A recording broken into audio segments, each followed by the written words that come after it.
Alors, vous avez participé à 4 ateliers. Donc, il y avait un atelier matériaux, un atelier système, un atelier énergie, un atelier conception. Donc, pour le matériau, Adrien vient nous rejoindre. Pour l'atelier système, Hugues et Clément, venez nous rejoindre. Pour l'atelier énergie, Christophe et Julien, venez nous rejoindre. Et pour l'atelier conception, Solène et Francis, venez nous rejoindre. Donc bravo et merci à vous. Vous avez des micros qui sont devant. La scène te manquait, hein, Christophe. Il fait pas chaud du tout. Hein. Donc, cette année, l'AICVF a décidé de mettre en place des ateliers. Alors, c'était atelier table ronde sur ces 4 thématiques. Il y avait des animateurs et il y avait des rapporteurs. Donc, le premier atelier, voilà, les participants à chaque atelier, les intervenants, vous avez le rapporteur et l'animateur. Franck, tu disais que vous travaillez ensemble. Il y a effectivement le comité technique présidé par Solène. Merci. Et vous voyez, là, c'est la fin de la journée. Là, les travaux qui ont été faits, les rapporteurs, je les ai vus, hein, ils ont travaillé, hein, ils ont pris en note. Hein, attention, hein. Il y a eu quelques questions. On avait de super intervenants, assidus, très attentifs et très assidus. Donc, moi, je vous propose la restitution du premier atelier. C'est l'atelier matériaux. Je te donne la télécommande, tu as un retour écran et peut-être que cela nécessite quelques commentaires, Adrien.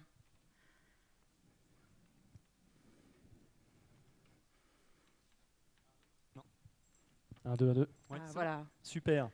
Merci Ève, bonjour à tous. Donc Adrien Dalluin, responsable formation chez Tipeee. On a eu un super GT. Hormis la température, bien sûr. Donc j'ai fait une restitution, j'espère à peu près fidèle de ce qui a été produit, de ce qui a été conversé. C'était très riche, on n'a pas vu passer le temps. Oui, l'écran. Mettez-vous plus devant. Les caméras ont du mal à vous prendre en visuel. Tout le monde. Ouais, Solène, approchez-vous. Clément, approchez-vous. Vous avez un retour écran. Super. Asseyez-vous si vous voulez, mettez-vous à l'aise. Je vais m'asseoir comme ça, moi je pourrais lire. Voilà. Vous serez beaucoup mieux sous les spots. spots. Christophe, asseyez-vous. Voilà. Vous pourrez bénéficier de la chaleur de l'éclairage. Merci pour les autres. Merci pour les autres. Il dit, je veux encore grandir, je suis jeune. Voilà, avis à ceux qui sont assis. Donc on a voilà, une retranscription un petit peu très littéraire, on va dire, parce que j'ai cru comprendre que cette substance sera après utilisée pour d'autres travaux derrière. Hein, ça ne s'arrête pas uniquement à ces ateliers-là. Donc on est parti d'un constat, alors là je me suis permis de remettre un petit peu ce qui s'est dit ce matin en rappelant bien sûr la directive européenne, la stratégie nationale bas carbone, la loi climat résilience qui nous emmène en 2050 à la neutralité carbone et à un parc bâtiment basse consommation pour faire le lien entre le carbone et l'énergétique bien sûr. On a parlé de l'importance de la rénovation énergétique et après on a 2 paradigmes qui finalement se complètent pas mal. On connaît assez bien le message de Négawatt notamment, hein, qui est de dire efficacité, sobriété et faire du renouvelable pour essayer d'aller vers du mieux. Côté carbone, ce matin, ça a été plutôt mesurer, éviter et réduire et compenser les émissions inévitables. Voilà. Donc c'est 2 approches qui ne sont pas tout à fait les mêmes, mais on sent bien qu'elles se complètent bien. Je ne peux pas m'empêcher de citer une personne que je connais pas trop mal, qui est pas très loin de moi. Pour économiser, il faut savoir compter. Voilà. Et pour économiser, c'est à la fois de l'énergie, du carbone, mais le comptage ne suffit pas. On s'est rendu compte au fur et à mesure des échanges, je vais le développer après, qu'il faut aussi inciter, probablement réglementer et accompagner l'ensemble de la filière. Voilà. En dessous, je ne vais pas m'attarder trop longtemps, mais on se rend compte que côté énergétique, pour aller vers la baisse de consommation énergétique, il y a quand même beaucoup d'éléments qui sont mis en place, aussi bien sur les politiques publiques que les ambitions au niveau des aides financières, la création d'emplois. On a souvent 170 000 emplois à créer pour réussir le chantier du siècle de la rénovation énergétique. On entend assez rarement combien il faut d'emplois pour réussir le chantier du siècle du carbone. Voilà. Donc ça, c'est peut-être un travail à faire. Et puis en dessous, on voit bien que pour compter, on a quand même déjà plusieurs indicateurs qui existent. Hein, les lycées construction qu'on retrouve dans la RE 2020, je ne m'attarde pas trop dessus. Malgré tout, la dernière ligne, d'autant plus importante aujourd'hui, c'est bien le carbone, c'est bien l'énergie. Il ne faut pas oublier le confort d'été, bien sûr, et la qualité de l'air, confort d'été, et la qualité de l'air qui a été citée quand même plus d'une dizaine de fois au moins ce matin, voilà, avec les émissions de COV. Alors en termes de solutions techniques, désolé, c'est encore une fois très littéraire. Beaucoup d'éléments techniques ont été proposés. On a parlé de leviers architecturaux. Augmenter la compacité, pour réduire bien sûr l'impact carbone, augmenter la compacité, faire des structures légères notamment. On a des leviers côté industriel, il y avait au moins 2 industriels et des représentants, de centres techniques avec nous. Donc on s'est accordé pour se dire que faire des matériaux plus légers c'était bien, mais aussi travailler le process et choisir l'énergie qui nous permet de créer ces nouveaux matériaux. Voilà.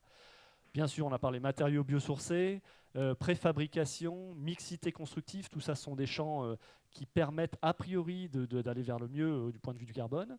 On a parlé de recyclage, presque plus de recyclage que de réemploi. Il y a un petit débat sur le réemploi.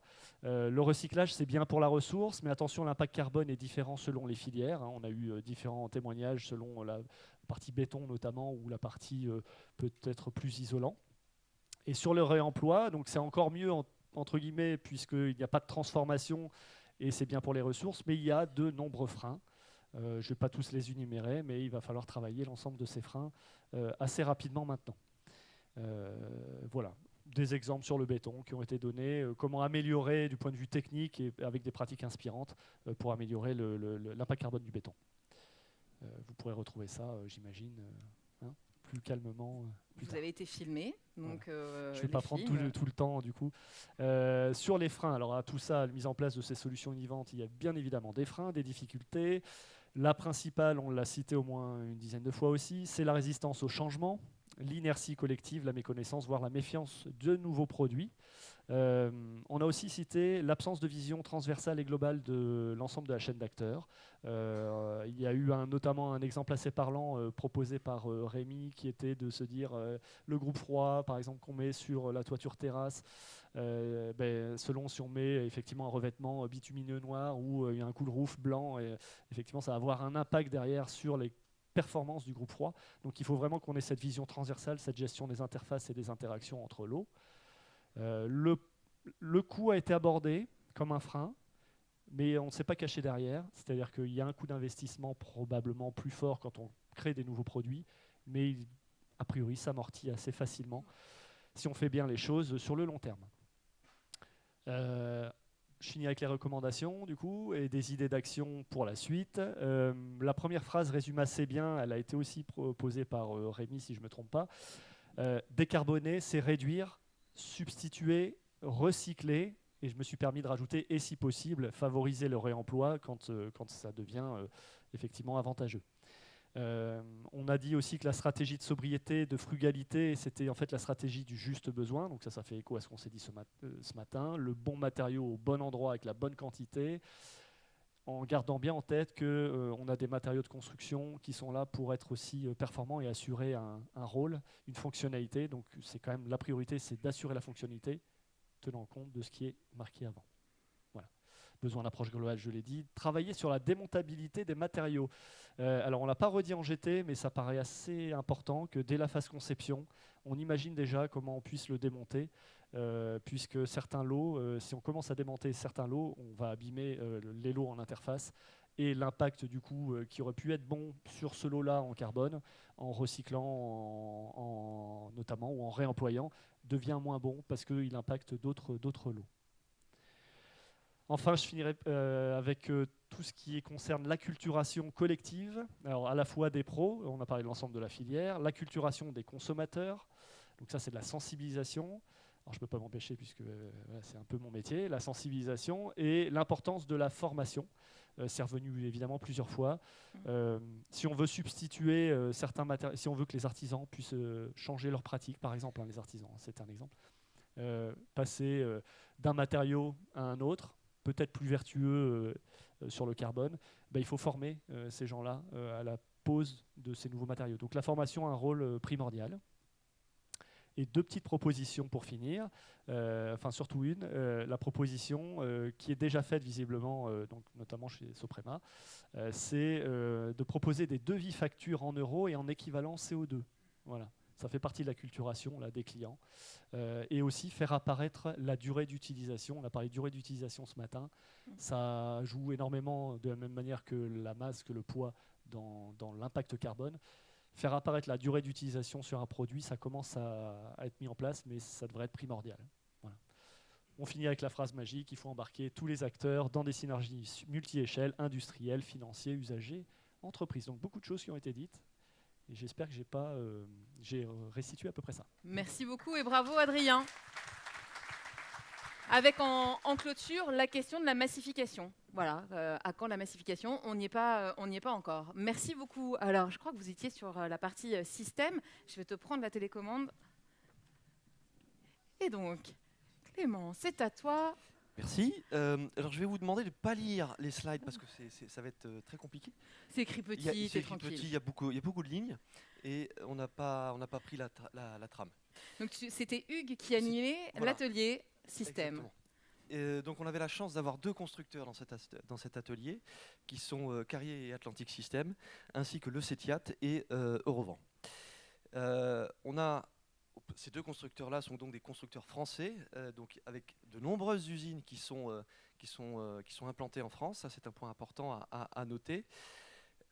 Et leur vision à l'horizon 2050, c'est de mettre en avant, bien évidemment, des systèmes thermodynamiques. Et dans ces systèmes thermodynamiques, pour y parvenir, un des efforts qui permet d'atteindre ce fameux 100% à l'horizon 2050, c'est une électrification. C'est ensuite travailler sur l'efficacité énergétique du système, du process et numérique, la communication du système entre eux et donc la régulation. Travailler aussi sur les fluides frigorigènes, ça c'est un gros point qui a été annoncé par les 2 constructeurs, et utiliser des matériaux durables.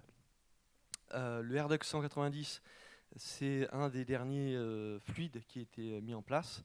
C'est aussi un fluide qui nécessite des contraintes d'installation sur lesquelles il faut faire bien évidemment très attention.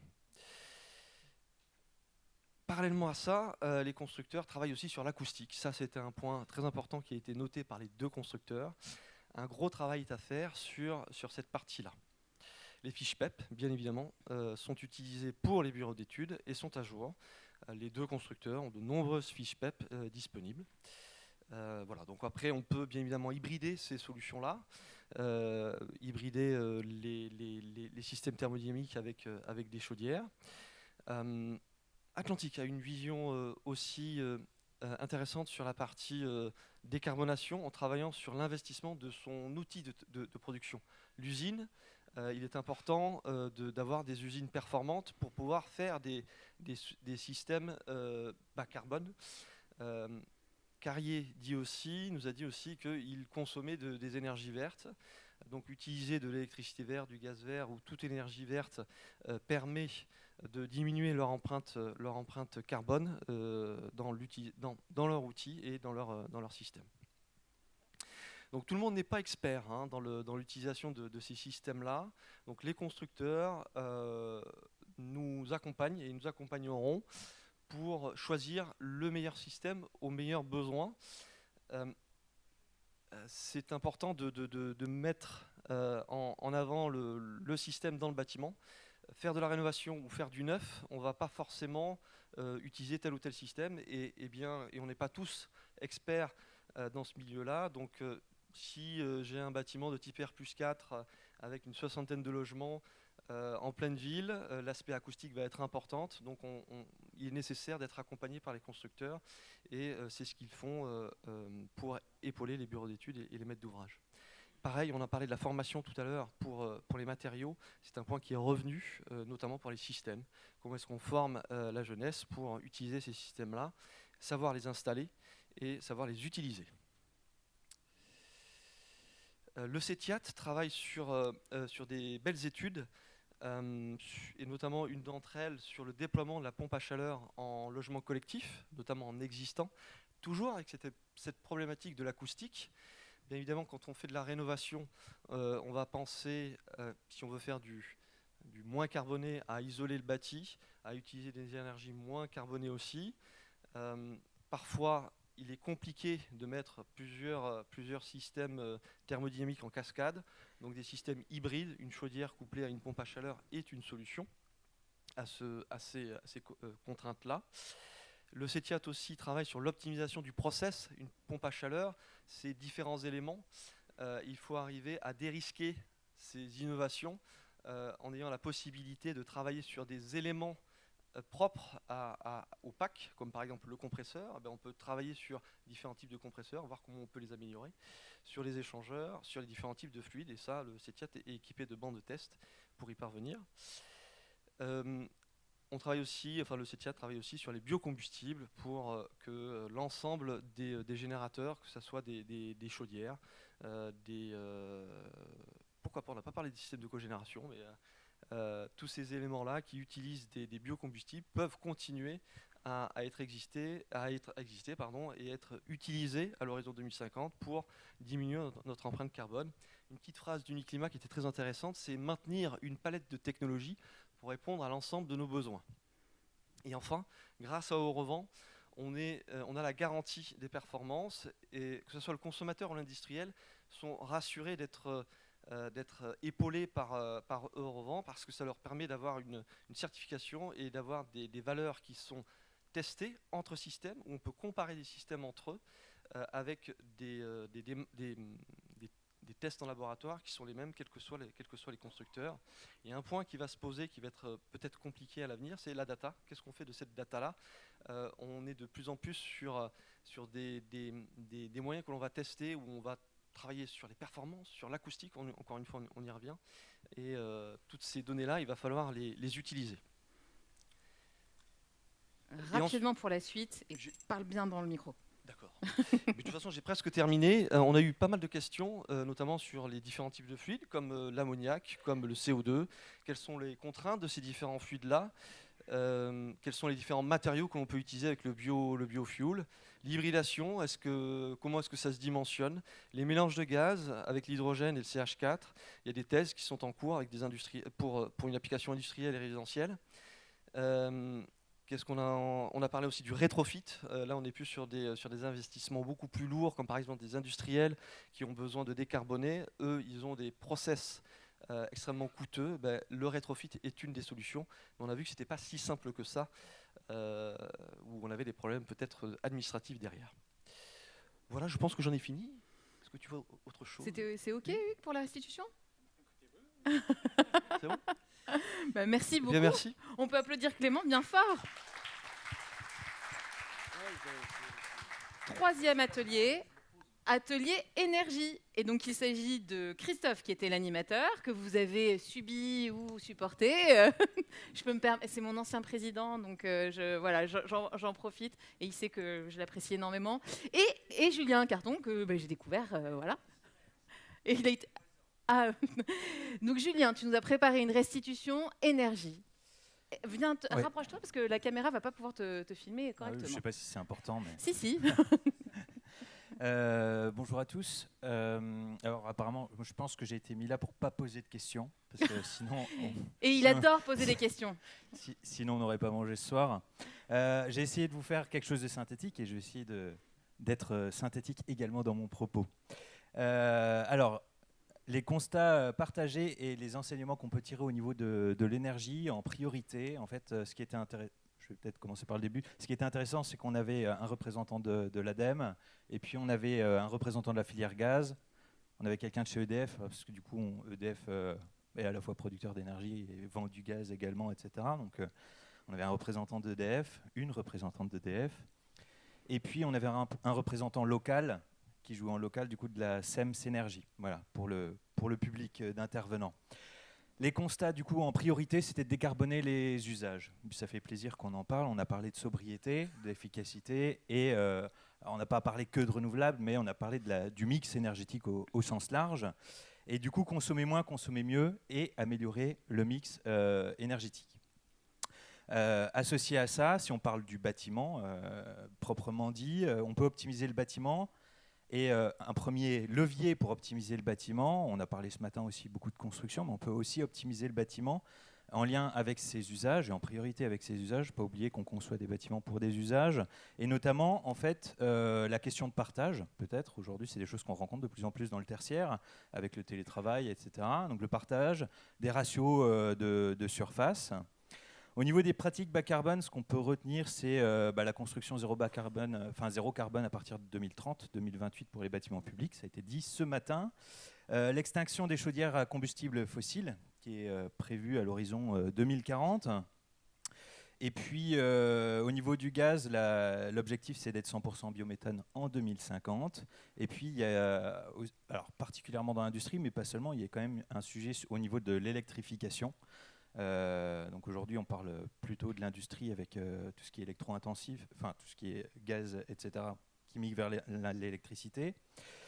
L'électrification se fait au niveau de certains usages industriels, mais aussi on a une augmentation des usages au niveau du bâtiment et l'électrification. L'électricité qui est aujourd'hui 95-97% décarbonée en France, il y a un sujet sur la question de la souveraineté énergétique en France. Donc c'est un sujet qu'on a également abordé au niveau des constats. Alors quelles solutions techniques on a vues en lien avec la question de l'énergie? L'ADEME nous a présenté des leviers financiers, donc notamment avec un nouveau pacte. Alors peut-être que certains d'entre vous connaissent le pacte industrie. Aujourd'hui, donc va sortir le pacte entreprise, donc qui concernera des TPE, PME en particulier, je crois. Je n'ai pas entendu parler des grandes entreprises, mais il y a le pacte entreprise qui concerne à la fois de l'industrie, mais aussi du tertiaire. Il y a le diagnostic Perfimo qui est subventionné par la BPI France, puis il y a le fonds chaleur que beaucoup d'entre vous connaissent sûrement. Et puis bien entendu, il y a les C2E, on en reparlera également après. Il y a la question de l'accompagnement des entreprises. Ça passe, vous avez parlé de la formation, c'est un sujet qui m'est cher également. Je sais que c'est lié pour Adrien aussi. Pour beaucoup d'entre nous, on en a tous besoin pour continuer à rester performants. Et l'idée d'accompagner les entreprises également, au-delà de la formation, la question d'allier la performance et la compétitivité. Et puis la question d'offrir des ressources et du conseil. Le pacte entreprise, par exemple, va offrir de l'accompagnement et notamment des aides également sur l'ingénierie, donc du financement d'ingénierie.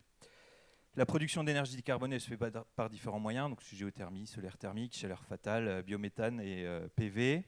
Et puis on a noté dans les solutions techniques également les chaudières et les packs hybrides alimentés 100% biométhane en 2050, puisque c'est une solution de travailler avec le gaz renouvelable.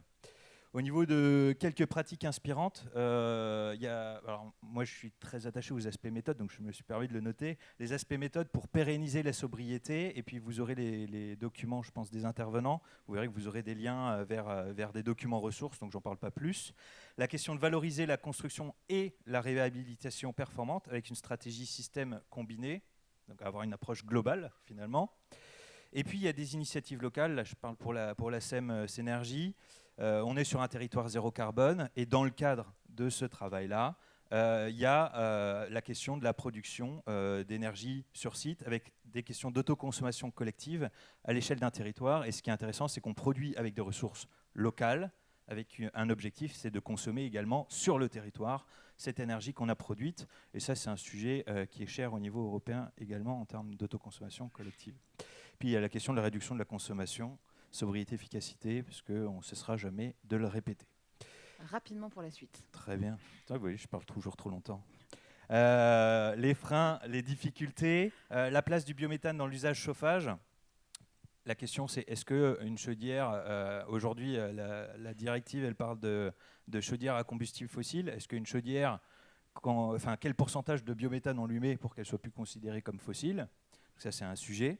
L'adaptation de l'offre de fourniture également, on électrifie, les usages changent, la mobilité en particulier, ça a un impact et peut-être qu'on va devoir adapter les offres de fourniture. Un sujet important qu'on a noté en local, c'est l'acceptabilité des solutions, des énergies renouvelables. Il faut faire preuve de coopération et de dialogue et des outils pour ça, sur base de l'expérience de Synergie, c'était la question de la valeur, parler de la valeur de l'installation. Et travailler sur la démarche d'insertion paysagère. Voilà, tout le monde veut des éoliennes, mais pas à côté de chez soi. Donc comment on dénoue les crispations et comment on peut objectiver les solutions et voilà, comment on fait face finalement, comment on trouve des solutions face à certaines contradictions territoriales où on peut avoir une volonté politique finalement de développer le renouvelable et puis on a des freins psychosociaux sur le territoire. Il faut une stabilité également dans les décisions politiques et on note en particulier l'abrogation de certaines fiches C2E. Alors sans sans rentrer dans les débats politiques, il y a quand même une constatation de nombreuses fraudes et que c'est intéressant de se rappeler qu'on a une responsabilité en tant que professionnel, une responsabilité collective en fait, et une éthique à avoir sur les fiches C2E qu'on va employer.